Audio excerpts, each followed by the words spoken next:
What is up everybody, my name is Rahul and in this video I'll be talking about how you can set up your Mac for penetration testing purposes.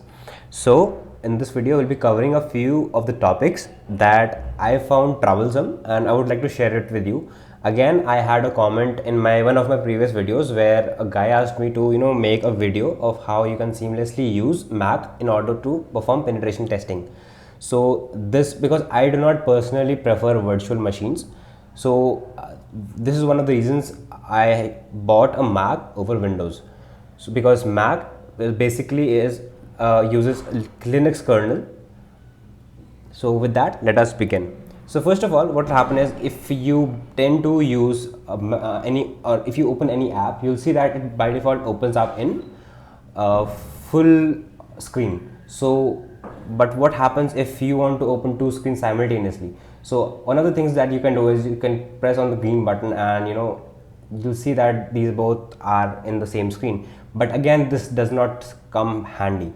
So what you can do is you can just go over to the green button. You don't have to click on it, but just hover on it and you'll see that you get three options. So depending upon your choice, you can press either the second or the third one. So let me press the second one, and as you can see, the third one automatically fits in. Now you can swipe three fingers left to get to the main screen and three fingers towards right to get towards the those split panes or screens. Again, to exit you can either press this or this. So now comes the second part.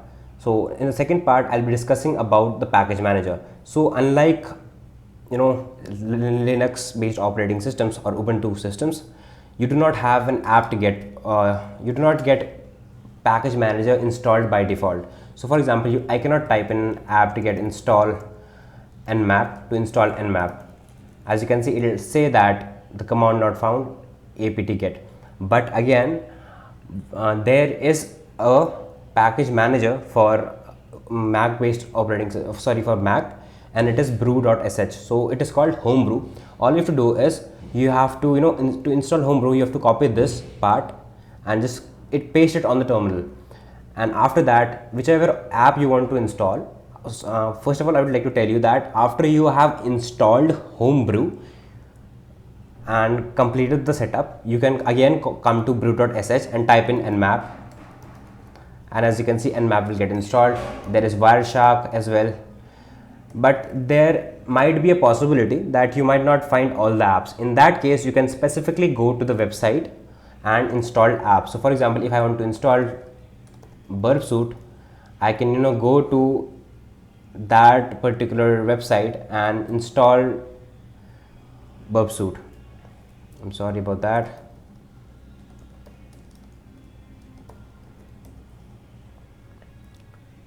So as you can see, I have Burp Suite Professional installed.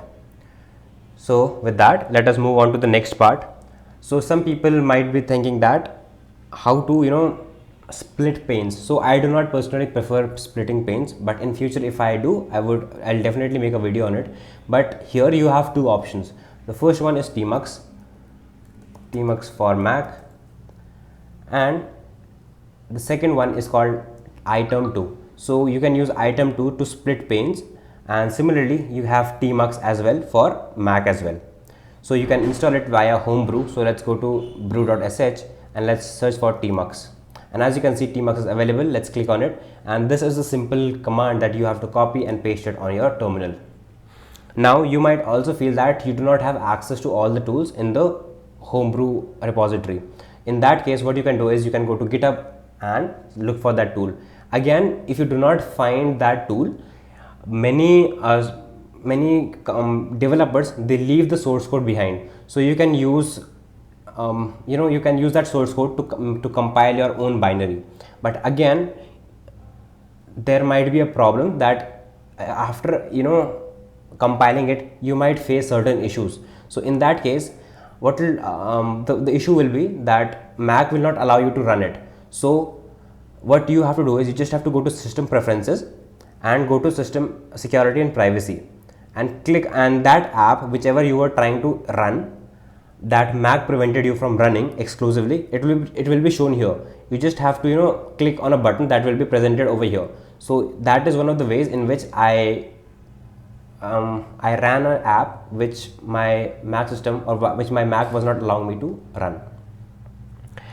Now again you have containers as well, so you can use container to execute or to use Kali based operating systems, sorry, Linux based other Linux based operating systems like Kali and Ubuntu. So if you feel that Mac is not for you, you can instead of installing a full-fledged virtual machine, you can also go for Dockers. Now also you can there is pip3 available by default on your Mac operating system, so you can also use pip3 to install certain applications, or I won't call them applications, but you understand it. So this is it for the video, guys.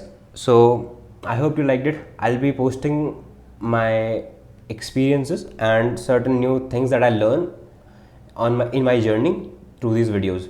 So make sure to subscribe to this channel. Thank you.